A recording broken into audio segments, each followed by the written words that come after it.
Over an aerial view of the Life Sciences building, text reads, University of Dundee, School of Life Sciences. Making proteins. Scientists work in a lab, measuring and labeling samples. One scientist extracts liquid from a tube, then, later, labels a conical flask, which has a piece of aluminium foil over the opening. MRC Reagents and Services have an important role. We help many scientists in Dundee and all around the world to carry out important research by providing them with proteins and other reagents they need to perform their experiments. This enables them to focus on answering questions like how do proteins work? And what do we do when proteins go wrong? We use bacteria to make proteins that our scientists are interested in studying, and we grow lots of them. He twists the lid off a bottle containing a yellow liquid.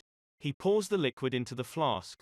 We start by putting in the piece of code, the DNA that tells the bacteria to make the protein, and some other features like affinity tags into the bacteria. A diagram showing an expression vector. We do this by using expression vectors, which are like taxis, that drive the DNA into the bacteria. The scientist approaches a bank of more labeled conical flasks, all containing a cloudy, yellow liquid, and with a piece of aluminium over the opening. The scientist pipettes liquid from one of the flasks and injects it into another vessel. The flasks are placed into a large shaker. We then grow the bacteria in large flasks that contain media, liquid food, for around 20 hours. The scientist pipettes the yellow liquid into a cubed vial held square well rack. He carries the rack over to a spectrophotometer and places the cubed vial inside. He presses a button on the machine. A spectrophotometer is used to measure the amount of bacteria by looking at the optical density of the liquid, how cloudy it is. If there are enough bacteria in the liquid, a special chemical is used to send a signal to the bacteria to make lots of protein, and we leave the bacteria for around 20 hours. The scientist pours the cloudy, yellow liquid from a conical flask into a plastic pot on a weighing scale. He places 2 filled pots into a centrifuge. Collecting the protein from the bacteria takes several steps.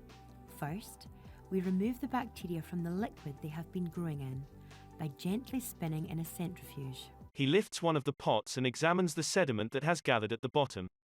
He pours the liquid from a pot into another vessel. He pours a milky liquid into the pot, and mixes the contents on a vortex. He transfers the milky liquid into another, smaller pot. He places the smaller pot into a container filled with ice, then places the container into a sonicator. Then, we need to break open the bacteria cells to release our protein. We add in lysis buffer and use a sonicator, a machine that uses high-pitched sounds, creating vibrations. Together, these break open the bacteria and release our protein.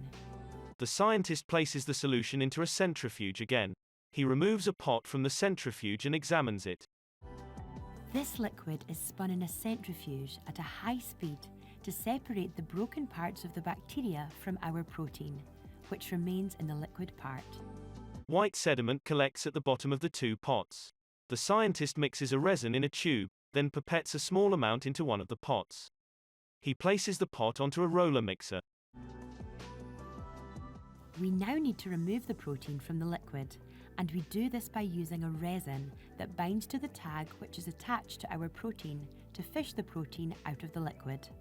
The scientist pours the solution into 4 tubes. He places the tubes into a centrifuge, then back into a rack. A small amount of sediment collects at the bottom of the tubes.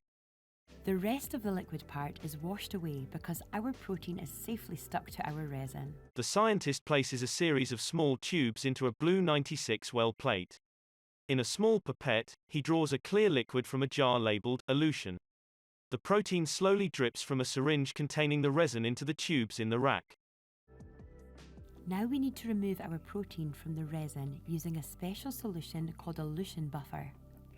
This contains chemicals that stop the protein tag from sticking to the resin, and we can collect the protein as it comes off the resin. Using a syringe, the scientist collects solution from a tube and injects it into a dialysis membrane.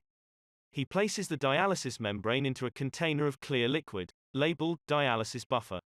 A magnetic stirrer spins at the bottom of the container and the dialysis membrane spins in the container. The eluted protein is then dialyzed, a process using a special membrane to remove unwanted molecules from our sample and gets it into the correct solution we need for storing it. We now need to check that everything is okay with our protein. The scientist uses a syringe to remove the liquid from the membrane and adds to a tube. He pipettes a brown-yellow dye into tubes, then adds some of the protein sample.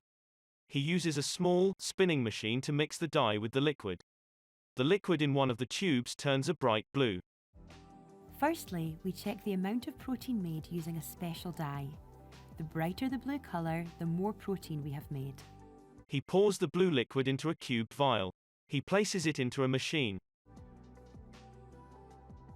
Secondly, we check that the size of the protein is correct, its molecular mass. He injects a blue sample into a well at the top of a gel that has other wells filled with blue samples. He turns on a power unit and bubbles rise from the bottom of the container holding the gel. He removes the gel from its container and places it into a circular dish which rests on a shaker. He pours a blue liquid over the gel, then turns the shaker on. And thirdly, we check how pure the protein is. We run the protein on a special gel to check both the size and purity. A number of small, blue horizontal lines are visible on the gel sat in the dish. The scientist takes a tube from a rack and places it in a small polystyrene box. If the protein passes these checks, it is then sent to scientists who can now begin their exciting experiments.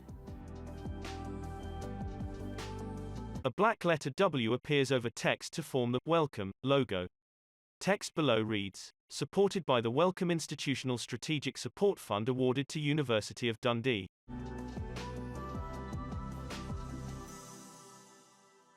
Cyan and purple symbols beside black text form the MRC Reagents and Services logo. Text, MRC Reagents.dundee.ac.uk. A blue and white crest appears beside blue text to form the University of Dundee logo.